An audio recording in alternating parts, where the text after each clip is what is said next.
Tout pour investir. Dose d'économie. On va tous pas devenir fonctionnaire grâce à vous, Nicolas. Bonjour. Bonjour. Devenir fonctionnaire ne fait plus rêver. C'est un triste constat que vous faites, enfin en tout cas que France Stratégie dans un rapport fait. France Stratégie parle d'une crise d'attractivité inédite. À quoi est-ce dû ? Alors, il y a trois choses qui sont mises en avant, mais une assez facile à comprendre. Évolution des rémunérations moins rapide et moins forte que dans le privé. Après, c'est toujours des choses un petit peu immatérielles, manque de reconnaissance.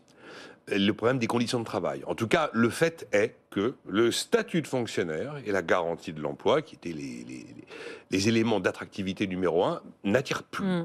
En fait, c'est vrai que quand vous dites emploi à vie à un jeune de 20 ou 25 ans aujourd'hui, lui, il voit emploi statique. C'est tellement plus aujourd'hui dans l'état d'esprit de la jeunesse par rapport à ce que ça pouvait être il y a quelques années. Et donc, on a des chiffres frappants. En 2010, il y a 15 ans, vous aviez 12 candidats en moyenne pour un poste lors d'un concours de la fonction publique. C'est 4 aujourd'hui. Ça veut dire que les vocations ont été divisées par 4. En 2022, il y a 15% des postes qui étaient offerts dans la fonction publique d'État qui n'ont pas été pourvus. Donc, il n'y a pas eu de candidat, ou en tout cas, il n'y a eu personne. 70% des fermetures de lits qui ont été observées dans les hôpitaux de Paris, c'est dû à des manques de personnel. Ouais. Quand même des chiffres assez impressionnants. Et en plus, on est devant un moment où il va y avoir des besoins en très forte hausse, parce qu'il va y avoir une très très forte vague de départ à la retraite. Et d'ici à 2030, donc dans les 5 ans qui viennent, vous avez 3 fonctionnaires sur 10 qui partent à la retraite. Et c'est même plus encore dans la fonction publique territoriale. Bon, peut-être que la territoriale, ça lui fera du bien, parce que c'est là où il y a quand même probablement les plus gros sujets d'effectifs, où c'est 36% de départ en retraite. Et il y a des nouveautés aussi dans cette perte d'attractivité. Ça concerne toutes les fonctions publiques, les 3. Ça concerne tous les types de postes, tous les types de qualifications, ce désamour.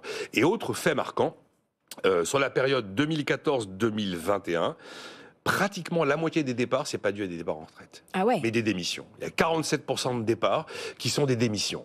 Alors démissions pour sûrement des quantités de raisons, mais c'était quand même un chiffre impressionnant. Le dernier, dans la série, 25% des infirmières abandonnent en cours d'études aujourd'hui. Il y a 10 ans, c'était 15%.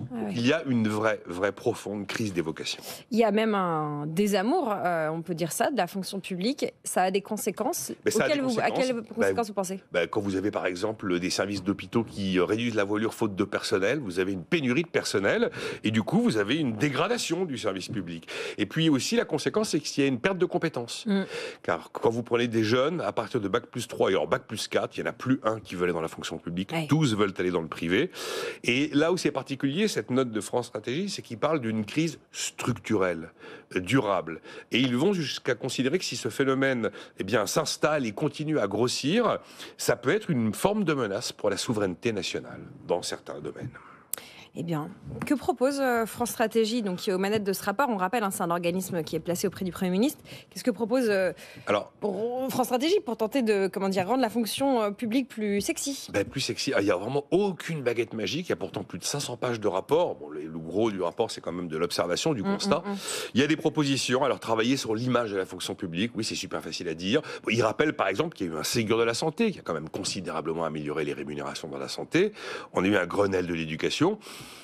Probablement des événements assez structurants, mais qui sont peut-être passés inaperçus, où la communication n'a pas été suffisante.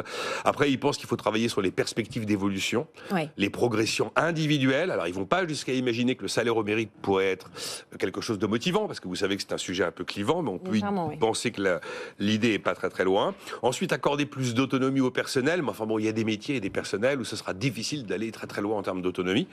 Il y a l'idée, évidemment, de monter les rémunérations, ça c'est certain.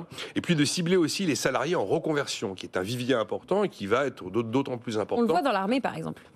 Qui va être d'autant plus important qu'on est en train de reculer l'âge de départ à la retraite.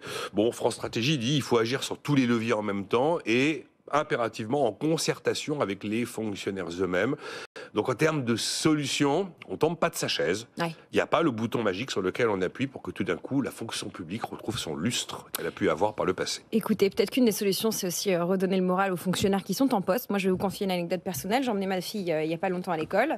Ma fille adore aller à l'école, donc je salue la maîtresse en lui disant, écoutez, franchement, c'est un bonheur de l'emmener à l'école, parce qu'elle est très enthousiaste. Et je lui dis peut-être qu'elle deviendra maîtresse ou enseignante. Et la maîtresse me dit, j'ai peur que ce métier n'existe pas quand votre fille sera adulte. À ce point-là.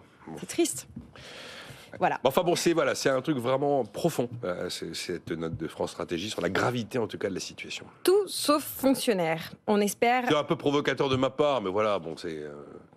Mais vous vous souvenez, vous souvenez le sondage, là, c'était sorti dans Paris Match il y a je ne sais pas combien d'années, 3/4 des Français veulent être fonctionnaires. C'était un simple sondage qui doit remonter à il y a au moins 25 ans ou 30 ans, qui avait installé l'idée que tout le monde voulait rentrer dans la fonction publique. En tout cas, c'est clairement plus le cas aujourd'hui. Votre dose de dose tous les jours dans Tout pour investir. Votre dose d'experts aussi en podcast et en replay ou en direct si vous pouvez être derrière votre radio ou devant votre télé dès 9h le matin. Nicolas Dose dans Tout pour investir.